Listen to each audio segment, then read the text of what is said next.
My name is Alyssa Monroe, and I learned something about my father the moment he looked at me like I was already replaceable. I had just finished paying off my first house, the one I built alone without anyone in my family helping me.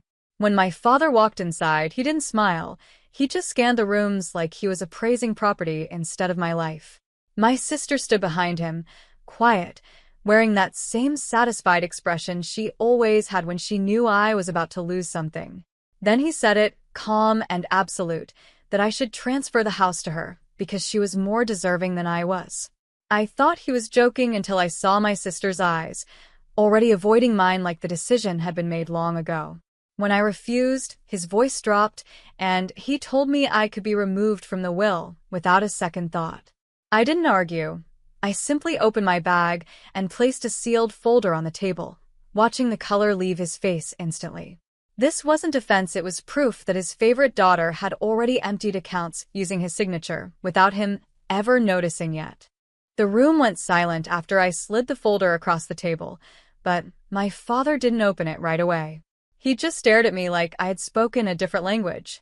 My sister shifted beside him, suddenly uneasy for the first time I had ever seen it.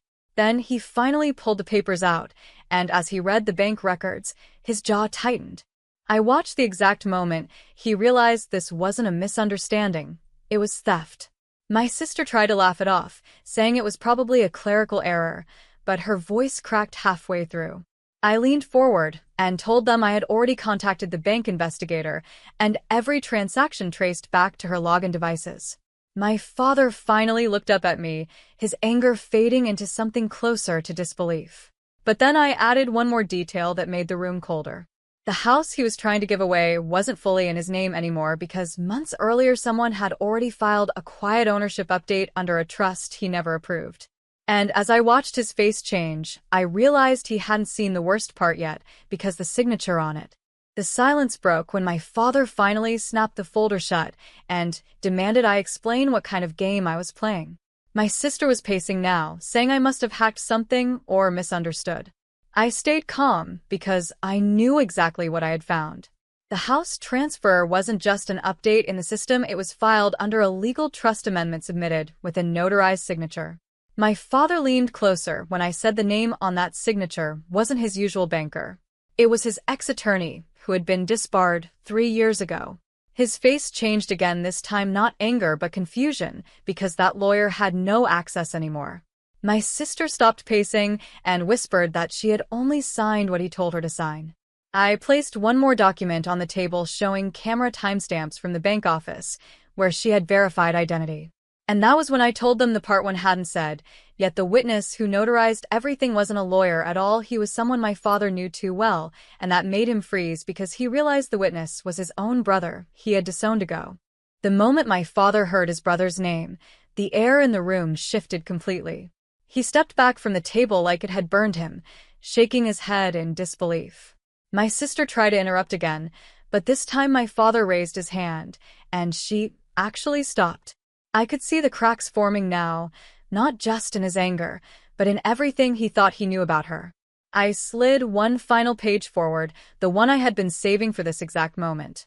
It showed bank approvals, email confirmations, and a trail that led directly to my sister initiating the trust changes herself. My father looked at her now like he was seeing her for the first time without filters or excuses.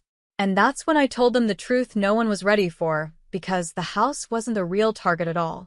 My sister had been moving money long before I ever bought it, using my father's identity to build a second hidden account structure. The house was just the final piece she tried to claim when everything else was already falling apart behind her. Now I waited for him to decide her fate tonight. The room didn't explode into chaos the way I expected it to. My father stayed frozen, staring at my sister like the truth was rewriting itself in real time. My sister finally broke, insisting she only signed what he told her to sign, but her voice was shaking now. I didn't raise my voice, I just opened my phone and made one call to the bank investigator I had been working with. Within minutes, their shared accounts were flagged and frozen for review, cutting off every move she thought she still controlled. My father turned slowly toward her when the notification came through on his phone, and that was when everything collapsed for him. I placed the final document on the table, the one showing she had already tried transferring the house into her name through a forged approval chain. And then I told them there was one more person involved whose name would decide whether she walked out free or not.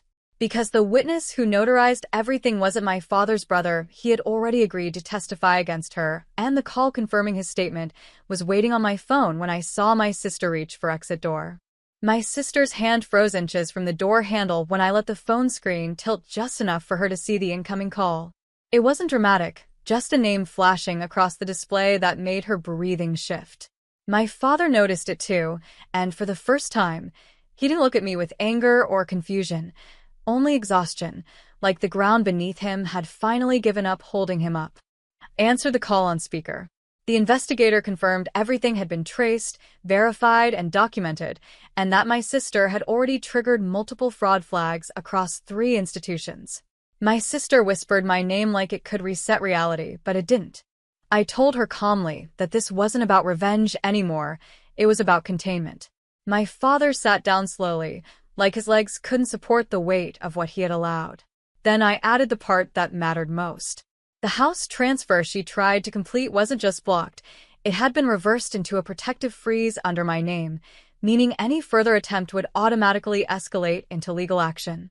And that's when I saw it in her face, not fear of losing money, but fear of losing everything she built on lies. My sister finally stopped pretending she was still in control. She turned back into the room slowly, like every step cost her something, and for the first time, she didn't look at my father for rescue. She looked at me, not with anger anymore, but calculation slipping into panic. My father stayed seated, hands clenched together, watching both of us like he was trying to find the point where everything went wrong. I didn't move from my place. I just let the silence stretch until it forced honesty out of the air. My sister said I had planned this, that I had been waiting to destroy her. I shook my head, because that wasn't true. I had only documented what she already did. Then I showed the final layer, the insurance audit request already submitted under my name, triggering a full forensic review of every financial move tied to her accounts. My father finally spoke, but his voice wasn't strong anymore. He asked what happens now, and I told him the truth without emotion. Now, it's out of family hands. The system doesn't care who he loves more. And as I said it, I saw my sister realize the walls weren't closing, they were already locked. The next morning, the house didn't feel like a home anymore. It felt like evidence. My father didn't leave his chair until sunrise, and when he finally looked at me, something in him had gone quiet in a permanent way. My sister wasn't gone, but she wasn't the same either. No arguments, no excuses, just a hollow stillness like she was waiting for consequences. She couldn't outtalk anymore. Officials arrived later that day, calm and procedural, confirming what I already knew. The financial trail was enough to trigger a full legal freeze on her accounts and an active fraud investigation across multiple institutions. My father didn't defend her this time. He couldn't. When they asked for statements, he just looked at the floor like he was trying to disappear into it. I didn't feel victorious. I felt distant from all of it, like I had stepped outside a life I used to belong to. Before I left, my father asked me one question: why I didn't come to him first. I told him I did, in every way that mattered, but he only listened when it was already too late.